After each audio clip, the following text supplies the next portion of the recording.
Welcome to the FarmBits podcast. FarmBits is proudly produced by the Nebraska Digital Agriculture Team and hosted by students at the University of Nebraska. The FarmBits podcast comes to you each week to discuss the trends, the realities, and the value of digital agriculture. Through interviews with experts, producers, and innovators from across the agriculture industry, we hope that you step away from each episode with new practical knowledge of digital agriculture technology. Hello, FarmBits followers, and welcome to another episode of the FarmBits podcast. I'm Taylor Cross. And I'm Emily Hanson, and we are glad to have you with us today as we continue our discussion about remote sensing and precision irrigation technologies. Today, we're joined by Darren Siekman, Vice President and General Manager of International Irrigation for Valley. Darren has had many years of experience in all areas of agriculture and joins us today to talk about various technologies related to irrigation at Valley. Valley Irrigation has locations across the globe focused around all types of irrigation systems. With that, let's jump right into our interview with Darren.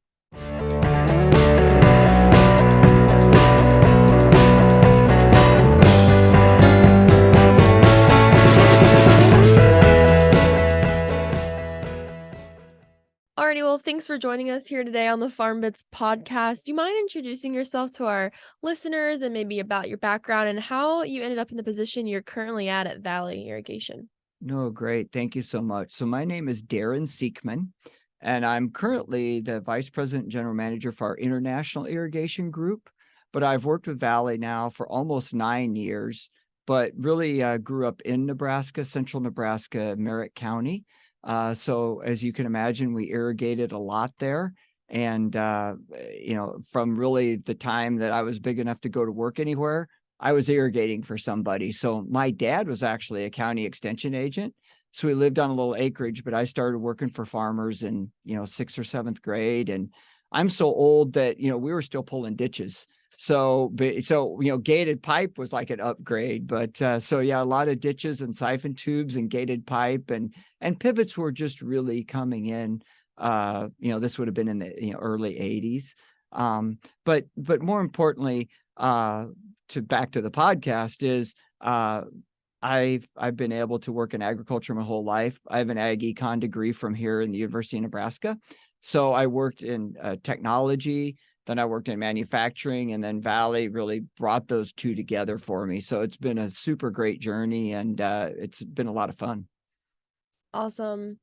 That is really exciting, and welcome back to University of Nebraska-Lincoln. Would you be able to share a brief history of Valley Irrigation for some of our viewers who are not as familiar with Valley? Right. No, and that's one thing that I'm really, really proud of. So Valmont or Valley Irrigation just celebrated our 76th anniversary. So we really were the pioneer in center pivot irrigation, and our founder, Bob Doherty, purchased the patent to the first center pivot. And I'm going to go on a brief rabbit trail with that, because actually we were able to find that very first prototype. It was out at a farm in Colorado where Frank Zybach, who got the patent. So we actually brought that back to Nebraska, and we're retrofitting it. We might display one of those spans actually either here on East Campus or down at Innovation Campus. But more importantly, over our 76 years, we've expanded, as you can imagine. And I'll talk about two ways we expanded. The first way is that if you take that center pivot, it's obviously a long piece of steel tube. But steel likes to rust out in the environment because our implements out in the field all day, every day, all year long. So one of our other businesses that we've gotten into is really the coatings business, i.e. we hot dip galvanize all of our products. So we coat it with zinc to make it last longer, and it's all fully recyclable. But then also, again, back in the day, as you can imagine, we only sold here in the Midwest. And so we were very, very cyclical. So if you take that center pivot and you stand it up on end, it becomes a light pole. So that's the other part of our business. So our structures business is really focused around large, and now obviously much, much, much larger than what a center pivot would do, but like large, the large transformers that you see in the large transmission lines, highway signs. But our roots are really about irrigation. And along the way, obviously not just farmers here in the Midwest saw the benefits of our center pivots, but now literally everywhere where they grow crops. And that's the cool part about my job now, is that literally everywhere in the world you can think of that somebody grows something, there's probably a center pivot there. And we have a local field staff to support it, install it, and help grow the technology. So we're publicly listed on the New York Stock Exchange. You can go see all the financial data. But super, super proud of our roots here. Our headquarters are just down the road in Omaha, but operations in over 70 countries. Wow, that's really impressive. And I personally didn't realize that about the transformers and power poles. Did you? I knew a little bit about it. I've got a friend who actually works for Valley, so I knew a little bit, but not that much. Yeah, that is pretty neat. Well, it might actually even be larger, but as we say, we're the granddaddy of them all. So it's always all about ag in our group. So we have a lot of friendly rivalry back and forth. Yeah. That's neat. Well, here on the FarmBits podcast, we like to focus on digital ag and digital ag tools. And specifically this season, we're learning more from industry and research about irrigation digital tools. And so we know that Valley is very established here in Nebraska. And how is Valley bringing these digital tools to the market, and how are they, like helping the farmer? So if you could just maybe give us a brief description about y'all's product offerings in that digital ag space for irrigation management. Right. No, that's a great point. So I'll kind of go two ways with that. So the first way is, like you said, we have a complete digital toolbox. And what we mean by that is, let's just put it in the most basic of terms. It's remote control for your center pivot. You can stop it, you can start it, you can see how it's working. So it's really remote monitor and control. And that's kind of the basis for a lot of our digital suite. But then from there, you can get into scheduling packages, you can get into chemigation, fertigation packages. But really, it all flows back to that basic technology, though, of applying the right amount of water in the right spot at the right time. And that's what our technology package really focuses around at the end of the day. Yeah, that's really important for the farmers to be more precise in that water management. I think we'll talk a little bit further about that here in a second. Could you briefly talk about specifically the products, the digital tool products that you all are bringing to the market? Right. So the one I want to talk about, and that was the second part, thanks, is something we're calling Valley Insights, in this case, Plant Insights. And so we just have released this product in North America. It's very exciting for us because this is the part of first it was a partnership and then an acquisition with a company called Prospera Technologies. They're actually headquartered in Tel Aviv, Israel. And for those listeners that may not know, that's really a tech hub and a very, very advanced place for machine learning, machine vision, and artificial intelligence. So those are all kind of terms we throw around that at the end of the day, it's taken an image or it's taken data from your field, and it's going to tell you where there's a problem at. So in this case, we're having to use a camera on the pivot. So we actually are putting basically souped up cell phone cameras, and the engineers would kill me because they're much more sophisticated than that. But again, in our terms, just think about having that 24/7 monitor hanging on your center pivot. And as that pivot makes its circle, pulling in data all during the growing season. And what that's allowing us to do, it's allowing us to see stand counts. It's allowing us to see disease outbreaks. It's allowing us to see pest outbreaks. And then I know we're going to talk about water management and irrigation management in a minute. So I'll just kind of stop at that. But what happens is again, this isn't meant to take away from the agronomist or disrupt the field scout. It's really meant to tell that agronomist, hey, here's where you should go look. Here's where there's a problem. And here's what we suspect there to be a problem. So the individual grower can say, hey, I'm just going to get it on my phone, and here's this notification. Or we can easily allow your agronomist or field scout to know, hey, here's where I need to go look at. So I think that's a really big revolution for us. Because again, when people say center pivots, they think about the water, and that's what built us. And obviously that's one of the 3 building blocks we need, along with sunlight and nitrogen, to grow crops. But this is allowing that center pivot to do something that people haven't used it before. And like I mentioned before, we have to make them really tough because they're out in the elements all day, every day. But then let's use that to our advantage. Here's basically a robot out in your field. And once you have it connected up, using whether it's AgSense or Valley 365 or any of our other tools, then it's basically becomes a internet enabled robot that you can tell it what to do out in the field. Yeah, that's really cool. So with the cameras, are they like on every span? Are there multiple per span? So we're working through that right now. So kind of what we're doing, and this is a theme I know we're going to get into later, but I can't stress enough. One of the, again, I know I sound like an advertisement for Valley here, but I really do enjoy what we do and what we get to do. So much like you guys here when you're doing your research, here's what we're capable of. We're capable of hanging all kinds of cameras on that pivot. But what we're trying to hit is the sweet spot of here's how we can collect way more data than what a field scout's going to, or way more data than what you're going to get from a satellite pass, but yet still make it affordable for the grower.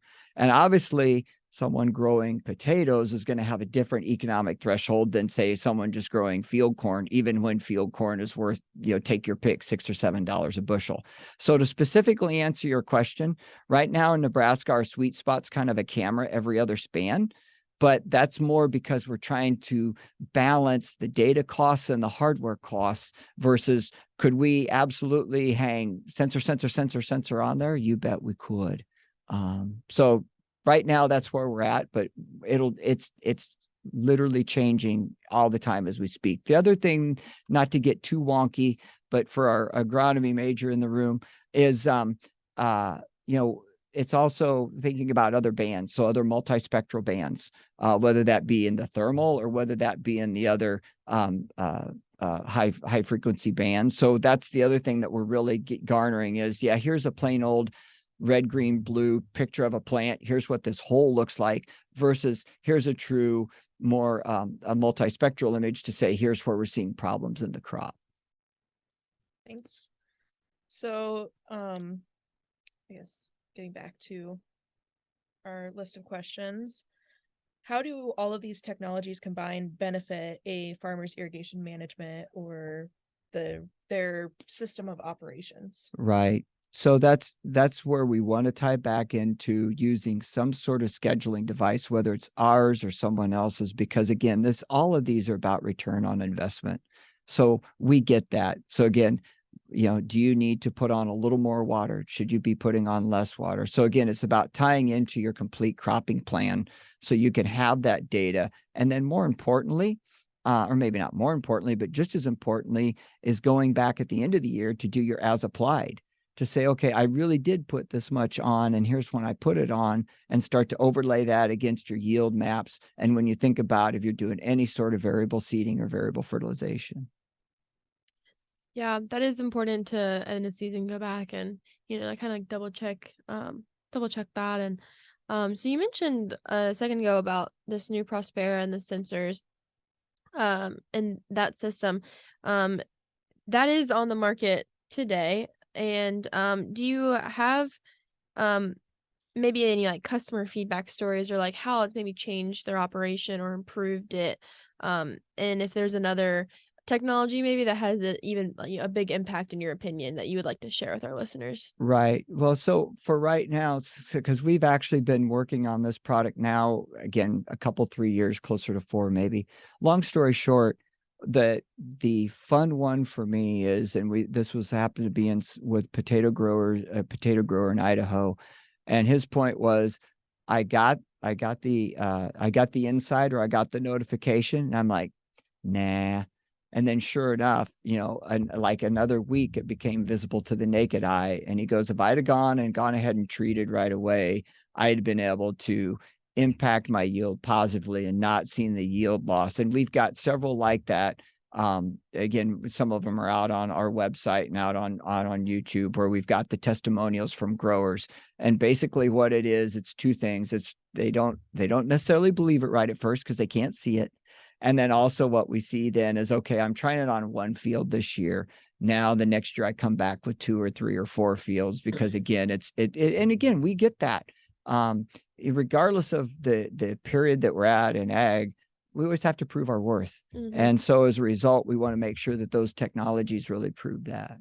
Yeah. And I forgot the second part of your question. No, I'll ask you again here in a second, but it is hard. I do on-farm research with farmers here in Nebraska, and if they aren't able to really see it, it's hard to their trust in the technology, and since they won't be able to see it with their eye and kind of prevent it from being able to be seen, it's really hard. We've learned that it's a 3-year process. It takes 3 growing seasons to get a farmer to really adopt these technologies and believe and trust the system itself. So are there any other technology offerings that you think have made a really big impact on your customers from Valley? Well, I really think that it started as Ag Sense, and we'd had monitor and control products clear back, back up running off of a pager even or off of a phone line. But the ability to get the information onto a cell phone and actually do something with it, I think, and don't get me wrong, these technologies are super exciting, but they all come off that building block. Because I think we're probably half of our pivots. The farmer has gone ahead and connected them to the cloud somehow, or has remote monitor and control.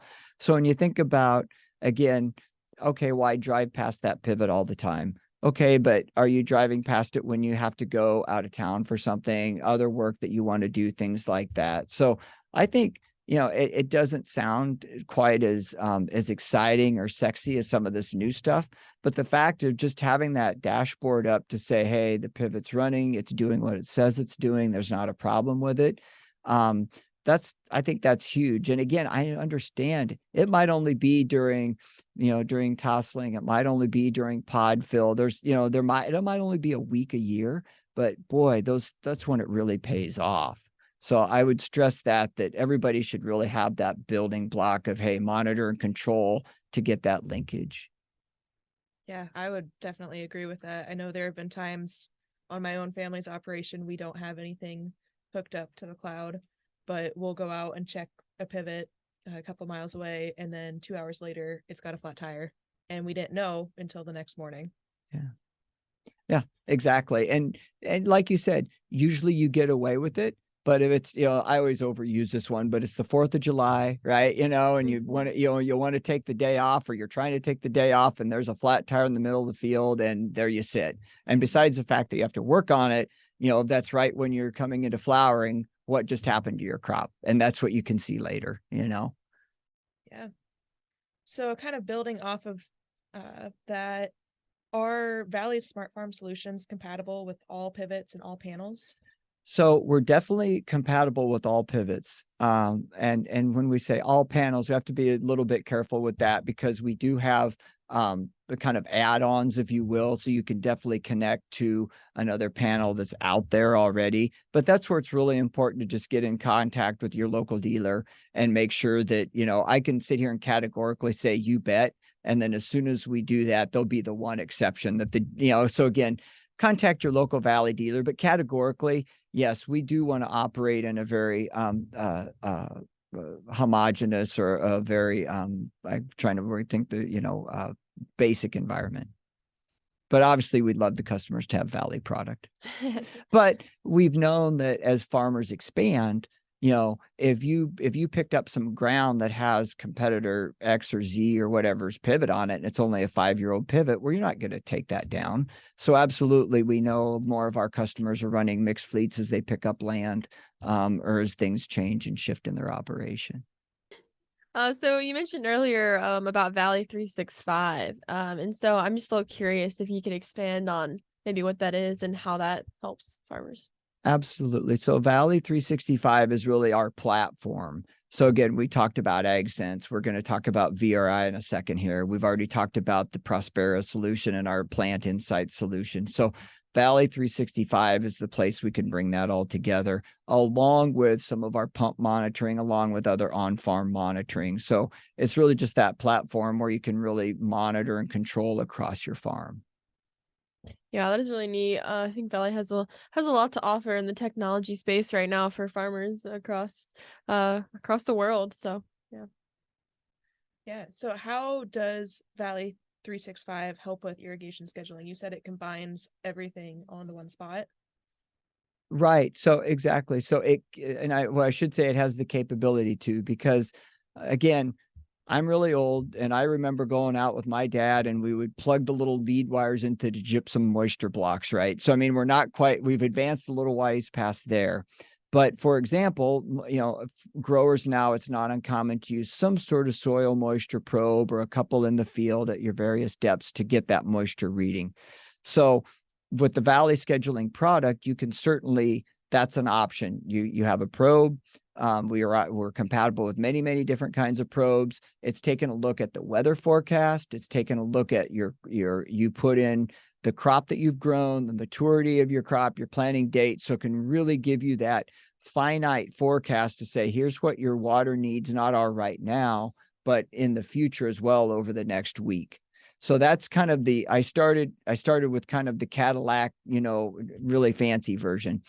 But across the world, both here in the US and other places like Brazil, we've been doing irrigation scheduling off satellites for decades. And what I mean by that is it could be some satellite imagery that we go out and acquire, or it can even be off of free satellites, whether it's off the Sentinel band or things like that. So right inside of Valley 365, regardless of what you choose, you can get a scheduling package that would have some pretty decent information for your field. And I always laugh because if you go in and read the USDA irrigation survey, fully, I think it's around 10, it might be closer to 20% of growers admit their irrigation scheduling is they just watch what the neighbor's doing.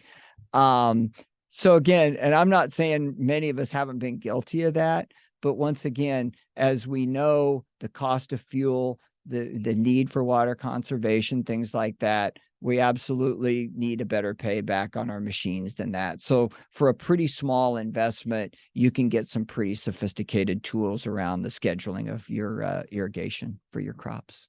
That is helpful to have the action of a lot of software, will give insights, but being able to like actually take action and do that irrigation scheduling and management is really important for farmers. So we talked about AgSense and its functionality and kind of how it interacts with Valley. I want to talk for a second, just because I have background and my research project is focused around chemigation. How are farmers? Do you see a lot of farmers using AgSense specifically for chemigation, or are they using it for irrigation management? How are they using this technology, and is it benefiting their not just their water management, but nitrogen management too? No, that's a great question. And I'd say that's an area that I don't want to say we failed, but I think that's a really untapped opportunity for farmers, for Valley, for you and your research, just for agriculture in general. And what I mean by that is not to go all motherhood and apple pie, but again, it's back to really better using our resources and understanding. One of the cool parts of that I've been able to do is interface with some of these guys back in kind of your home country. You may have heard a guy by the name of David Hula and a guy by the name of Randy Dowdy. And there's a lot, and there's other guys like them. But one of the things that when you think about really optimizing yields, and again, growing up in a corn state, I'm always most comfortable talking about corn, but that idea of spoon feeding the nitrogen at the exact right time. And so again, yes, it's important. Not, we think about groundwater contamination, we think about nitrogen management, and I'm not downplaying the importance of that, but let's face it, here's a tool that you're seeing through your research. It's a really, really, I don't want to say easy, but it's pretty basic. I mean, like I said, I was delivering liquid fertilizer to farmers when I was in high school. That was one of my summer jobs. And we are not still really optimizing chemigation and fertigation now. So maybe that's partly on us as the manufacturer to say, hey, our products aren't compelling enough. And to that end, we have some that we can talk about either now or later. But just back to your general question, I think that's a great opportunity because labor costs are higher. and both the person in the sprayer or in the cab applying the anhydrous or applying the crop protection. So what better way to do it than an appliance that's already sitting in the field? So as I look out over the next, say, 20 years or 30 years, I really think that's an area that we're going to get a lot of uptick on. And we've seen it. Again, the benefit of my job is I get to travel the world. And even though maybe USA labor costs are fairly expensive, even in places that have quote unquote cheap labor, it's the same story as what we've seen with cell phones, right? Developing countries don't lay copper lines and don't mess around with all the things. They go right to cell phones. They go right to the highest, the latest 5G. They go right to the latest technology. So that's one of the things we see as we travel the world, is that kind of technology adoption. I agree 100%. I might be biased because my thesis is based around fertigation and nitrogen management and corn production across Nebraska. But I think there's a big potential for spoon feeding it. And we've seen in research that there's certain points of the corn uptake nitrogen cycle that are important. And maybe we need to. We talked with Jackson Stansel last week, and his company is doing fertigation management, and it's just some really exciting things in that area, in that space right now. And I think it has a lot of potential to assist farmers and just the overall environment as well. Yeah. Would you be able to share some of the new advancements in variable rate irrigation and its capabilities in Valley pivots? Right. No, absolutely. And it kind of goes right back to the panel.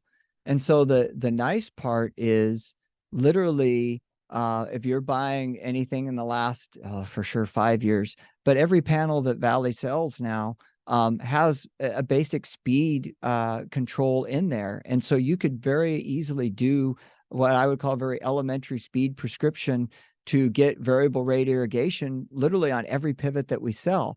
But yet, I don't have the statistic off my head, but probably only 20 to 30% of our folks are doing it. And again, let's face it, most fields are going to have variability, whether it's, even if it's not in the soil type, just the natural topography is going to say, hey, here's the low spot, here's the high spot. So every pivot that comes out has variable rate ready to go. Then we have two other, and so we would call that a speed prescription.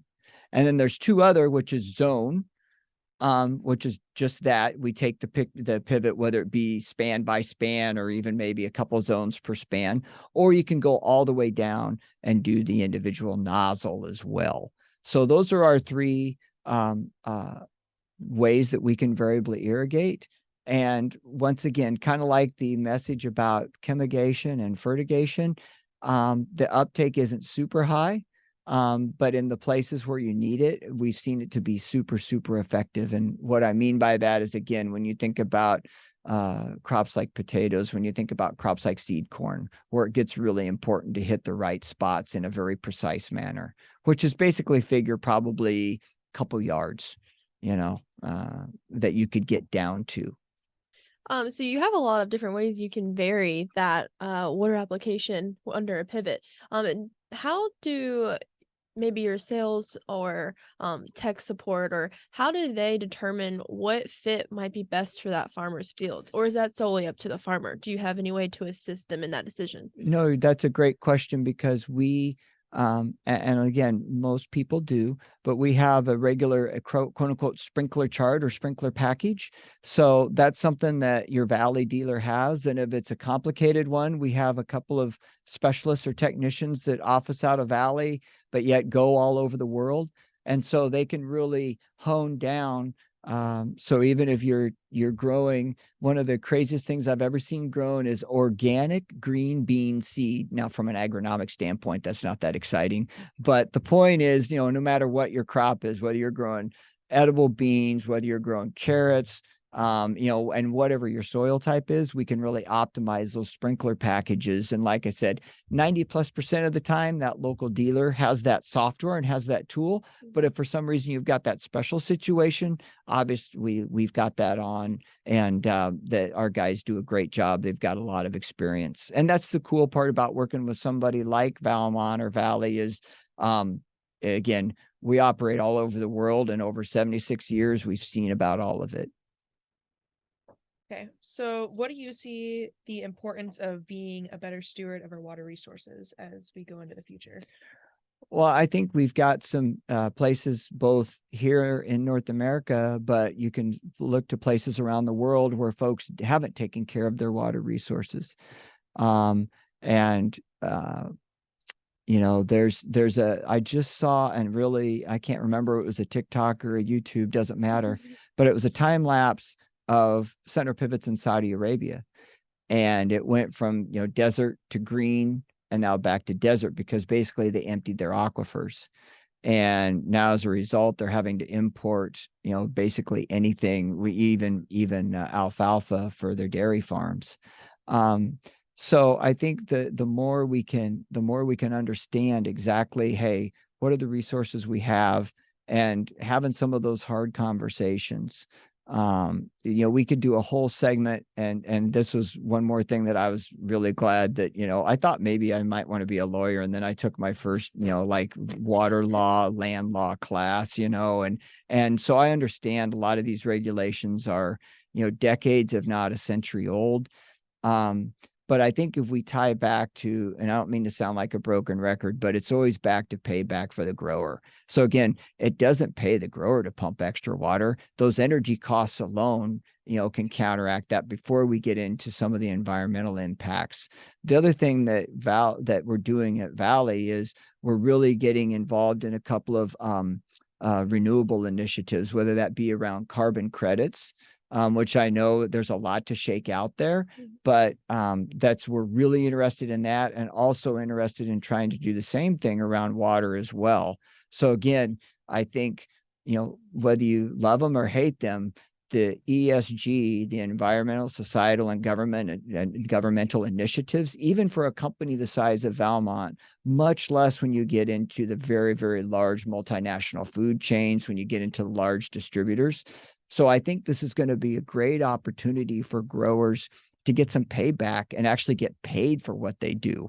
And that's always a challenge as well. So from my standpoint, if we can keep it on making sure there's payback for the grower, then that way they can set up their farm so they can make sure and hand it to the next generation, and make sure that there's water there to hand to the next generation as well. Yeah, that's really important, and I think our water can be taken for granted, and we're really blessed here in Nebraska to have such a great source of water for all of the irrigation systems. That return on investment that you were just kind of talking about with farmers. Besides that, are there any challenges that you face with getting farmers to adopt these irrigation technologies? Yeah, absolutely. There's big challenges, and we kind of alluded to it earlier in that there's so much out there. And so it's, even though we're very comfortable with the payback, we know that farmers are being really overwhelmed with all the, you know, everybody's got the technology, and we even somewhat kind of laugh about that in our office, and that literally, you know, Jackson and the Sentinel is super exciting. But, you know, if you wanted to, you could meet with 5 or 10 people like that every week. So as a result, the farmer's got to say, okay, and it's what I alluded to earlier. Here's what's possible, but here's what's actually going to pay me today. So that's what that's that fine line, is to get in front of that grower, because again, I wake up every morning thinking about irrigation and center pivots and lands and water stewardship. But let's face it, our growers, they're running a business, and besides their family aspects as well. So I think making it relevant for them and really having a hard-hitting benefit to say, here's the concrete ways we're saving you money, which is why, you know, the AgSense Valley 365 has had such great adoption, but yet isn't even completely adopted now 20 years later, because they've got to see that benefit. And so as a result, just all the noise is what I really worry about the most. Yeah, that's definitely an issue for some producers. So, where do you think the future of digital ag is going, and what do you think its relationship is with irrigation? So I think that the autonomy is headed there, and what I mean by that is, you know, whether it's the driverless tractors, whether it's see and spray, you know, whatever the case may be, even more variability than what we see today. So, you know, the other thing we've said is that, and again, this is almost passe technology now too, but if most of us still have one at home, if you think about what an inkjet printer looks like, we can turn the center pivot into an inkjet printer today. But once again, is that going to be a benefit to the grower? So what I see is whether it's, and that's the other thing I should have mentioned is, we can ingest not just data from the pivot, but we can bring in the satellite data. We can bring in drone data. So we've got to be a clearinghouse, or at least have partnered with people that can really bring all that together. And then, like you said, here's the actionable insight, and here's how you can go. Because I think maybe not in your guys' lifetime, but for my lifetime, I think somebody's still going to have to hit the go button. For the foreseeable future, you still need that either the owner operator himself or herself, or that trusted advisor, the agronomist or whoever, saying, yeah, go ahead and do this. There's still a go button, even though it may all happen automatically, I think, at least for the foreseeable future. I don't know if you guys agree with that or not. I would say, yeah. Yeah, I would agree. I think there's a lot of opportunity for it, but like you said, there's still gonna have to be an operator hitting go, and it's not gonna be the world taken over by robots quite yet. So, well, thanks for all of this great information today. Is there somewhere that our listeners can go to get connected with Valley, or connected with you as well? Right, absolutely. ValleyIrrigation.com is the best place to go, and your local dealer as well. So we've got, gosh, I lost count, but I think it's over 300 locations here in the United States, and more of that around the world. So, but yeah, ValleyIrrigation.com is a great place to kind of see what's out there, and at least get some videos of what we're talking about. And again, you bet there's always ways to get into our, our 800 number, our email addresses. You bet we're out there. Awesome. Thanks. Yeah, thanks. Is there anything that we didn't bring up that you would like to mention before we wrap up this episode? I think it's really, I don't want to sound hokey, but it's really an honor for me to get to work for, the granddaddy of them all. And there's not too many companies that literally have changed the face of the earth. So not just on satellites, but when, the space shuttle's orbiting, when astronauts walked, you can see the effects of center pivots, from space.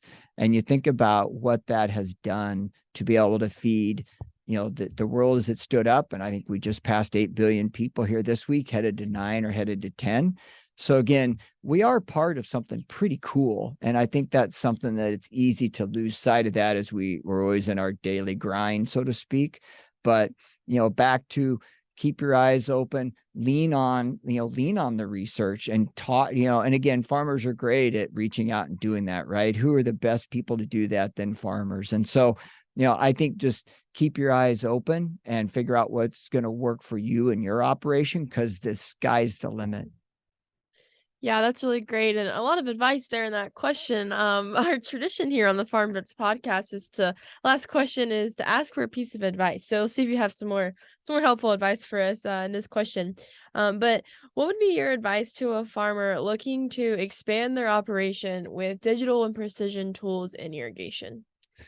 So again, it really goes back to making sure that you've got that device connected to the cloud for that monitor and control piece. Once you do that, then whether it's scheduling, whether it's automatic, whether it's turning on a fertilizer pump, whether it's, some of this cool stuff that we've talked about with the remote sensing, I'd say that's really like the building block. And don't be afraid to challenge the norm. Just because the pivot was nozzled this way, we can re-nozzle it this way. There's been a lot of advancements. We didn't talk a lot today even about the water application, which is kind of the granddaddy of them all. And what I mean by that, and I'm sure you guys have seen that in your research, when, you don't have to run the pressures you used to. You don't have to run the flows that you used to. So as we think about being able to run a pivot off of solar panels, when we think about not having to rely upon a power unit or electricity from the traditional grid, it starts to free some things up. So, but I'd say, once again, get that thing connected, and then you can really start to think about where you can go. Thank you very much to Darren Siekman for taking the time to join this episode of the FarmBits podcast. It's really exciting to hear how Valley is doing so much in the digital space, just as much as they are in the basic irrigation practices. I think one of my favorite parts of this episode is how this company is just having so many product offerings and digital tools available to farmers.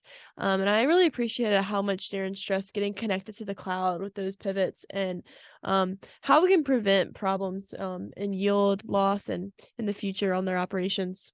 I agree. I also think that all of the variable rate technology is really helpful for producers to be able to apply the amount of water that the crop needs and not over apply, and just being better stewards of water. Mhm. I hope you enjoyed this episode, and we look forward to sharing another digital ag story with you next week on FarmBits. Thank you for taking the time to join us today on the FarmBits podcast. If you enjoyed this episode, please subscribe to the podcast on Spotify, Apple Podcasts, YouTube, or wherever you listen to podcasts to be informed about the latest content each week. We welcome your feedback, so if you have comments or questions for us, please reach out to us over email, on Twitter, or in the review section of your favorite podcast platform. Our contact information can be found in the show notes. We would like to thank Nebraska Extension for their support of this podcast and their commitment to providing high-quality informational material to members of the agricultural community in Nebraska and beyond. The opinions expressed by the hosts and guests on this podcast are solely their own and do not reflect the views of Nebraska Extension or the University of Nebraska Lincoln. We look forward to you joining us next week for another episode of FarmBits.